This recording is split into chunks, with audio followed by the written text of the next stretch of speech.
भाइयों यार ये एक गाड़ी तो चेक करो। देखने में ये एक सादी सी खैबर है। एक नज़र इसके रिम्स पे ज़रूर जाती है। इसके रिम्स बड़े फिट लगे हुए हैं। मैं इनका एग्जैक्ट मॉडल भूल गया हूँ, बट ओल्ड स्कूल रिम्स हैं एंड मज़ेदार हैं। ये कोई सादी खैबर नहीं है। इस खैबर के अंदर हारिस भाई ने स्वैप किया हुआ है G13 बेलिनो का इंजन। एंड कोई ये गाड़ी भागती है, इतना मज़ा कराती है कि आपकी सोच है। एंड पता चलता है किसी कार एंथुसियास्ट की गाड़ी है। हारिस भाई का यूट्यूब चैनल है horse power Pakistan 2.0 and please go and check that out. बहुत कमाल का कंटेंट बनाते हैं। If you want me to talk about your car on my channel and उसकी भी लोगों को बताऊं कि उसके अंदर क्या खूबी है, क्या कमाल की चीज़ है, तो please send me your car on in my Instagram. मैं आपको लिंक अभी डिस्क्रिप्शन में भी दे देता हूँ, सामने भी लिखा आ रहा है। Send me your car on Instagram और उसकी थोड़ी सी डिस्क्रिप्शन बताएं and may be in the next video में आपकी गाड़ी शो करूँगा। ओके फिर let's get on with the video.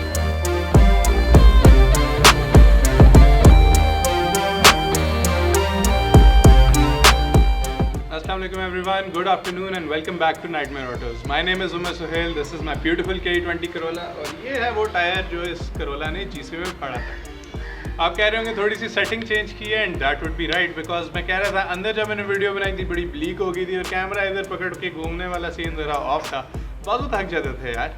तो I hope you like the new setting. मैंने गाड़ी की डिक्की खोली है ताकि थोड़ी आपको ट्रंक की भी वाइब्स आएँ और बार का एनवायरनमेंट आई थिंक अंदर से बेहतर है, इवन तो थोड़ा सा शोर है, but we can always edit that out in editing. Anyways today's video is a little special because ये एक ऐसा प्रोजेक्ट है जो कि मैंने पिछले साल में कंप्लीट किया और साइमल्टेनियसली मेरी करोला के साथ ये प्रोजेक्ट चला है और मेरी करोला के से पहले मैंने इससे कंप्लीट भी कर लिया और इस चैनल पे मैंने किसी को पता भी नहीं लगने दिया। And that project is the Datsun 120Y of my friend Ali. Ali as you know वाकेंड में रहता है एंड उसकी डैटसन की आपने कुछ पिक्चर्स वगैरह वीडियोस वगैरह देखी हैं जब मैं नतिया गली गया था और इस तरह के, लेकिन आप लोगों को शायद ये नहीं पता था कि ये गाड़ी मैंने लाहौर में रेडी की है। तो इसकी अब आज रेस्टोरेशन की सारी स्टोरी आपको बताता हूँ। पहले तो ये गाड़ी हमने ख़रीदी थी आज से 3 से 3.5 साल पहले। इतवार बाज़ार लगता है टैक्सिला में, वहीं पर ये गाड़ी खड़ी थी। अली का बड़ा उस वक्त शौक था कि यार मैंने अपनी गाड़ी ख़रीदनी है। कुछ घरों वालों से इसको गाड़ी का मसला हो रहा था, इसने कहा मैं अपनी ख़रीद लूँगा, तो इसने अपनी गाड़ी ख़रीदने का उस वक्त समझे ठान ली। तो हम फिर रहे थे सारा इतवार बाज़ार, तो हमारी नज़र पड़ी इस Datsun 120Y पे। 1,55,000 मांग रहे थे ये। उस वक्त पेंट की हालत बहुत ब्यूटीफुल भी नहीं थी, लेकिन गाड़ी को रीपेंट की भी अशद ज़रूरत नहीं थी। इसकी थोड़े से इलेक्ट्रिकल इश्यूज थे, थोड़ा इंटीरियर प्यारा नहीं था, बट 1,55,000 में एक डिक्की वाली बड़ी गाड़ी जो कि फिट चल रही थी, I think that was an amazing option and Ali को भी ये गाड़ी बहुत पसंद आई। ये गाड़ी बड़ी स्लीक है, इसकी लुक्स बड़ी फिट थी एंड अली बस देख के ही दीवाना हो गया इसका। तो हमने ये गाड़ी ख़रीदी एंड इस गाड़ी को फिर हम वाकेंड से लाहौर तक चला के लाए। लाहौर में इसके काफ़ी सारे छोटे मोटे काम किए, इसका इंटीरियर सेट कराया, इसके इलेक्ट्रिकल थोड़े से इश्यूज थे वो सेट कराए, इसके ऊपर अलॉय रिम्स लगवाए और फिर ये गाड़ी अली वापस वाकेंड ले गया। अब वाकेंड इस बंदे ने ये गाड़ी 2.5 से 3 साल चलाई एंड चलाने के बाद इसने इस गाड़ी का कर दिया बेड़ा गर्क। वायरिंग के रोले इसके निकलते रहे, इसके और भी मैकेनिकल इश्यूज निकलते रहे। कुछ तो अली कराता रहा सही, लेकिन एक मैकेनिकल इशू इसने इतना डाटा किया, इसने गाड़ी लेफ़्ट साइड से मारी, ऐसी मारी कि इसकी छत तक टेढ़ी हो गई थी एंड इंटीरियर इस गाड़ी का बेड़ा गर्क हो गया था। सस्पेंशन का जो हशर था वो तो हमने लाहौर आगे पता चला। पहला स्टेप था गाड़ी को वाकेंड से लाहौर लाना एंड अल्हम्दुलिल्लाह हम लाहौर सेफली पहुंच तो गए, लेकिन सारा रास्ता मैं आयतुल कुर्सी पढ़ता रहा क्योंकि इस गाड़ी का कोई एतबार नहीं था एंड ऊपर से अली का भी कोई एतबार नहीं था, क्योंकि अली साहब जो गाड़ी 70 या 80 से ऊपर नहीं जानी चाहिए उसको 120-130 तक ये बंदा भगा के लाहौर लाया। एनीवेज पहुंच गए हम सेफली लाहौर एंड लाहौर लाते ही हमने मैकेनिक की शॉप पे गाड़ी खड़ी कर दी। उससे दिखाया यार ये सिचुएशन है गाड़ी की। मैकेनिक ने भी मुझे साइड पे खड़ा करके कहा यार इसको तो बेच दो, इसको ना कराओ सही।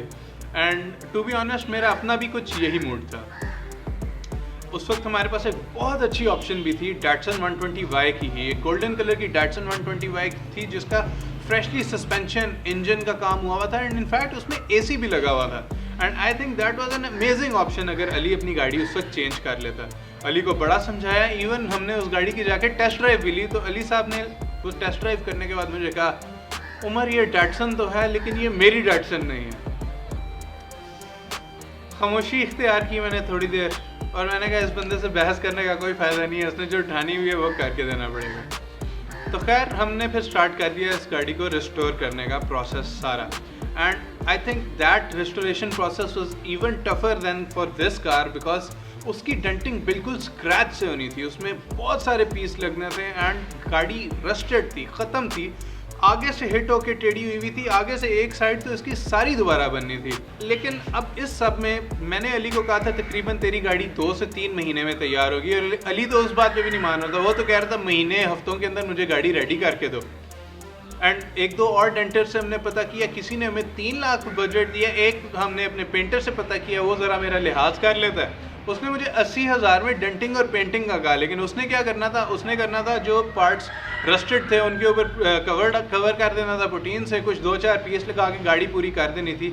And from my previous experiences मैंने स्टारलेट के अंदर ये हरकत कराई थी और मुझे पता था ये काम कराने वाला नहीं है, एंड वो मेरे डेंटर की कारस्तानी है, उसने जैसे वो गाड़ी बना दी है, मैं हैरान हूँ। वो गाड़ी आई डोंट थिंक अगर किसी की नीयत ना होती वो बना सकता था। तो I am lucky to have such an amazing denter. वैसे तो अब वो सऊदी अरब चला गया, जिस बंदे के भी हाथ में हुनर है वो निकल जाता है यहाँ से, क्योंकि यहाँ पर उस तरह स्किल्स की इज़्ज़त नहीं है।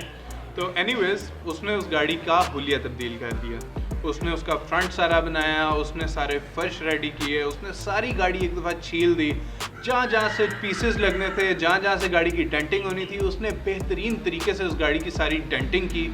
तकरीबन 1 लाख रुपया हमारा सिर्फ डेंटिंग पे लग गया।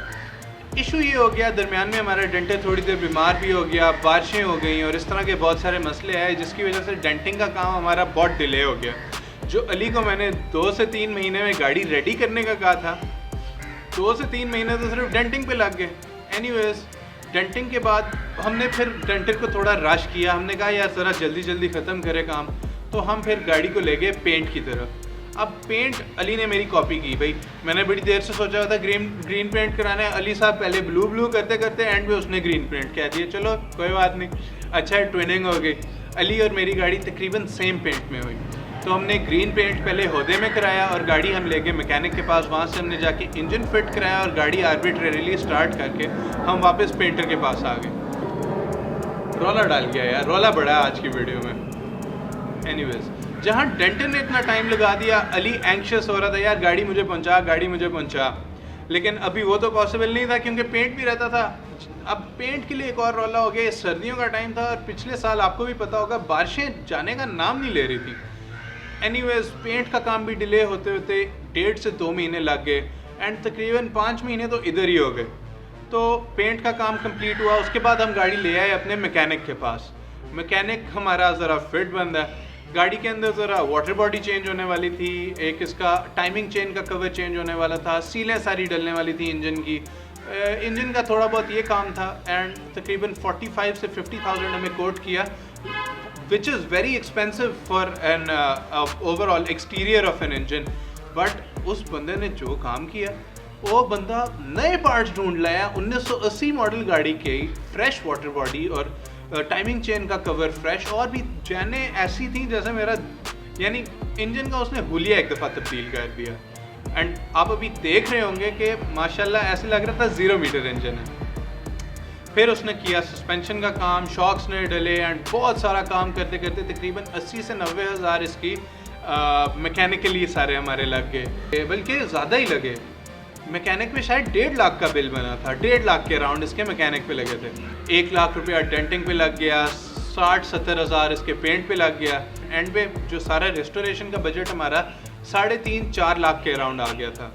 इसके फिर हमने पार्ट्स अरेंज करने स्टार्ट किए बाहर एक्सटीरियर के, क्योंकि एक साइड से इसकी हिट हुई थी, इसकी फ्रंट लाइट का कड़ा नहीं था, वो कड़ा हमने अरेंज किया, इसके गोले अरेंज किए, इंटीरियर के ट्रिम्स अरेंज किए, शीशों के अंदर वाली साइड पे गोले वो अरेंज किए, और बहुत सारा सामान इसका अरेंज किया और वो हमने फ़िट किया। मोस्ट सामान हमें इत्तेफाक ऑटोज़ लाहौर से मिला। If you have an old car, even if you have a new car, उनके पास बहुत सारा सामान है, please go and check them out. तो सारा काम, उसके साइड व्यू मिरर्स हमें वहाँ से मिले इत्तेफाक ऑटोज़ से। एंड फिर इसकी हमने वायरिंग कराई, वायरिंग बहुत अच्छे तरीके से नहीं हुई एंड खैर हो गई। इस गाड़ी का जो मैंने काम किया अब वो बताता हूँ। इसकी ग्रिल वगैरह वो सारी मैंने घर पे पेंट की। अली कहता था इसकी हेडलाइट्स जो हैं वो नहीं अच्छी, तो हमने डायमंड की हेडलाइट सोर्स की जो कि हाइलक्स में डलती हैं, वो इसमें हेडलाइट्स लगवाई। अब इसकी टेल लाइट्स एक साइड की टूट गई हुई थी और दूसरी साइड की कोई बहुत खूबसूरत नहीं थी। अब ओरिजिनल टेल लाइट्स भी हम सोर्स करने जाते हैं, हमें 6 से 7 हज़ार रुपये लग जाने थे। अली कहता है यार थोड़ा डिफरेंट करना है, मुझे ओरिजिनल टेल लाइट्स नहीं चाहिए। तो मैंने कहा चल ठीक है जानी, फिर टेल लाइट्स हम घर पे बनाते हैं। एंड घर पे कैसे बनाई टेल लाइट्स? मैंने लिया जो पार्सल वाला फ्रेंच फ्राइज वाला नहीं होता एल्यूमिनियम का पैकेट जिसमें रेस्टोरेंट्स आपको भेजते हैं, वो मैंने लिया। एंड मैंने पीवीसी फोम बोर्ड पकड़ा, उसका कड़ा बनवाया, एक्रिलिक पकड़ा एंड स्प्रे पेंट पकड़ा। ये 4 से 5 चीज़ें यूज़ की और अंदर एलईडी लाइट्स लगवाई हैं जो नहीं आपकी नॉर्मल बाइक्स में लगती हैं, ट्रकों में लगी होती हैं, वो एलईडी लाइट्स पकड़ी। एंड मैं लग गया अपनी फ़नकारी पे। एंड अल्हम्दुलिल्लाह फ़नकारी के बाद हमने बेहतरीन किस्म की टेल लाइट्स रेडी की घर पे ही। एंड उसके बाद बहुत सारा काम था इसके इंटीरियर का। पहले तो मैं अली को समझाता रहा यार इंटीरियर के लिए ऐसा कर कि हम एक और गाड़ी पकड़ लेते हैं, जैसे मैंने इस गाड़ी के लिए एक डोनर कार पकड़ी थी। अली को मैंने कहा एक डोनर कार पकड़े एंड उसके अंदर से सारा सामान निकाल ले। हमें इधर पीछे गाड़ी मिल भी गई थी। वैसे तो उसके पैसे बहुत ज़्यादा मांग रहा था, लेकिन मैंने कैलकुलेशंस की, इवन आउट हो रहा था। अली का खर्चा इन दी एंड बचना ही था, लेकिन अली साहब को कोई मसला हो गया था। अली साहब ने कहा नहीं इनसे तो मैंने गाड़ी नहीं ख़रीदनी। तो फिर हमने इंटीरियर का काम घर पे स्टार्ट किया। जैसे कि आपने प्लास्टिक रेस्टोरेशन की वीडियो देखी मेरी गाड़ी की, उसी तरह अली का सारा डैशबोर्ड मैंने घर पे रेडी किया। एंड इवन दो इसका ओरिजिनल इंटीरियर सारा ब्लैक था, ये बात अली को पसंद नहीं आएगी कि मैं बता रहा हूँ, क्योंकि एक दफ़ा पहले इतराज़ कर चुका है, लेकिन मैं बताऊँगा क्योंकि ये बहुत स्टूपिड सी बात है। अली साहब ने कहा कि इसका सारा इंटीरियर हमने करना है बेज। बेज क्यों करना है? क्योंकि अली ने सायरा यूसुफ को एक बेज इंटीरियर वाली पुरानी मर्सिडीज़ से निकलते देख लिया एंड अली ने कहा यही करना है। तो अली अब ठहरे ढीठ, अली ने ये सारा रेस्टोरेशन का प्रोजेक्ट ढीठ पने पे कराया, तो इन्होंने ये भी करा के छोड़ना था। तो हमने इसका इंटीरियर भी कर दिया बेज। ब्लैक इंटीरियर के ऊपर सारी उसी तरह प्रोटीन वगैरह करके, इसको जिस तरह प्लास्टिक रिस्टोर किए थे मैंने अपनी गाड़ी के, उसी तरह रिस्टोर करके फिर मैंने कस्टम मिक्स कराया बेज पेंट एंड टेक्सचर वगैरह जिस तरह होना चाहिए प्लास्टिक का, वो सारा दे के रीशेप करके इंटीरियर इसका सारा मोल्ड करके मैंने इसे बना दिया, बेज इंटीरियर बना दिया। अब इंटीरियर का एक मेन एस्पेक्ट डैशबोर्ड होता है, लेकिन एक बहुत बड़ा एस्पेक्ट इसकी अपनी कोशिश वगैरह भी होती है। अब जैसे मैंने अपनी गाड़ी की कोशिश कराई थी हैंड स्टिच्ड, अब ये एक 1980 मॉडल पुरानी गाड़ी थी, इसकी भी इंटीरियर सारा हैंड स्टिच ही होना था। एंड मेरा इंटीरियर वाला बंदा बहुत कमाल है, अगर सारी गाड़ी में किसी बंदे ने मुझे इम्प्रेस किया ना तो इंटीरियर वाले ने किया। उसने इसके डोर कार्ड्स हैंड स्टिच किए, इसकी सीटें हैंड स्टिच की एंड पिछली सीट सारा इंटीरियर इसने हमें पेज में रेडी करके दिया और मैचिंग कारपेट भी लगा के दिया। इंटीरियर की शक्ल ही चेंज कर दी उस बंदे ने। And as you can see बाकी सारी गाड़ी तो कमाल लग ही रही थी, एट दिस पॉइंट इंटीरियर भी कमाल लग रहा था। नाउ विद द इंटीरियर हमारी सारी गाड़ी हो गई कंप्लीट एंड फिर हम इस गाड़ी के ऊपर गए वापस वाक एंड तक। वाक एंड तक गए तो हमें इसका फ्यूल पंप तंग करने लग गया। हमने इसमें इलेक्ट्रिक फ्यूल पंप लगाया हुआ था एंड आई हैव सीन कि इतनी पुरानी गाड़ियों में इलेक्ट्रिक फ्यूल पंप कामयाब नहीं रहता, तो वापस हम मैकेनिकल फ्यूल पंप पे शिफ्ट हुए एंड फाइनली हमारा डैटसन 120Y का प्रोजेक्ट हुआ कंप्लीट। आप अपनी स्क्रीन पे भी सिनेमैटिक्स वीडियोस देख रहे होंगे। जहाँ से ये गाड़ी स्टार्ट हुई थी उसके बाद जो फाइनल लुक बनी इस गाड़ी की, that is phenomenal and that is amazing. क्योंकि यार सोच भी नहीं सकता था मैं कि यार मैं स्टार्ट करके इस गाड़ी को कंप्लीशन तक ले जाऊंगा। थोड़ा सा ट्रस्ट तो था खुद में कि यार अब मुझे गाड़ियों के बारे में 2-4 चीज़ें पता हैं। अली ने ये सारा प्रोजेक्ट मेरे ऊपर छोड़ दिया। मुझे जितने पैसे चाहिए थे इस गाड़ी को रिस्टोर करने के लिए, अली ने बगैर सोचे मुझे उससे पकड़ाए। एंड मैं कहता हूँ मेरे सारे मैकेनिक्स वगैरह तो कहते हैं इस गाड़ी को अगर तैयार करने में किसी बंदे की हिम्मत है तो वो मेरी है, लेकिन यार अली की भी हिम्मत है, उसने जितने पैसे लगा दिए हैं और अपनी पहली गाड़ी को उसने पास रखा है। अब स्टार्ट में तो मैं इस बंदे से एग्री नहीं करता था। इस बंदे ने अपने ढीठपने की बेस पे अपने सारी गाड़ी रेडी की। मैं इसके बहुत खिलाफ था स्टार्ट में कि यार इसने क्या किया। अभी भी यार रीज़नेबल बंदा कहेगा कि इसने एक्सट्रीम कर दिया, लेकिन यार इसकी ये पहली गाड़ी थी एंड मैं थोड़ा सा जेलस हूँ। अगर मेरे पास कोई चांस होता कि मैं अपनी स्टारलेट सारी रेडी कर सकता, इस लेवल की तैयार कर सकता, तो शायद अभी भी मेरी पहली गाड़ी मेरे पास होती। आई वॉन्ट लाई यार, अभी भी मेरा दिल करता है, कभी कभी मैं सोचता हूँ यार मेरी खूबसूरत स्टारलाइट मेरे पास वापस आ जाए। It was a beautiful car यार, अब मुझे मिल जाए तो मैं उसका जस्टिस करूँ, उसको सारा तैयार करूँ। एंड अली ने अपनी पहली गाड़ी के साथ जस्टिस किया यार, तो सल्यूट टू हिम यार। अब माशाल्लाह Datsun 120Y रोज ऑल अक्रॉस वाकेंट। इंजन का थोड़ा सा इशू बाद में बना था, बंदा उसके ऊपर कोयटा तक गया था, तो बंदा अब उसने वाकेंट के अंदर ही अपनी टीम ढूंढ ली है। And that car is running and that car is alive, that car is roaring in vacant.